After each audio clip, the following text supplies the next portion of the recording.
రాయలసీమ రైతులకు నీళ్లిద్దామన్న ఆలోచన చంద్రబాబుకు లేదన్నారు రాయలసీమ యునైటెడ్ ఫోరం అధ్యక్షుడు తిప్పిరి నాగార్జున రెడ్డి. అలాంటి ఆలోచనే ఉంటే రాయలసీమ లిఫ్ట్ ఇరిగేషన్ ని ఎందుకు ఆపుతారని ప్రశ్నించారు.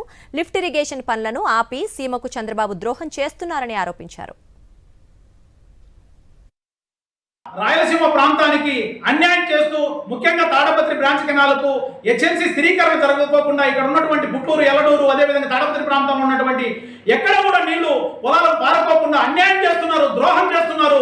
ఇక్కడ వచ్చి ఈరోజు జలహారతి అని చెప్పేసి, జలయజ్ఞం అని చెప్పేసి ఇలాంటి కార్యక్రమాల ద్వారా కేవలం పబ్లిసిటీ చేసుకుంటున్నారు తప్ప రాయలసీమ ప్రాంతంలో ఉన్నటువంటి రైతుల యొక్క పొలాలకు నీళ్లు అందించి భూములను సారవంతం చేయాలనే ఒక ఆలోచన అనేది లేకపోవడం అనేది చాలా బాధాకరం.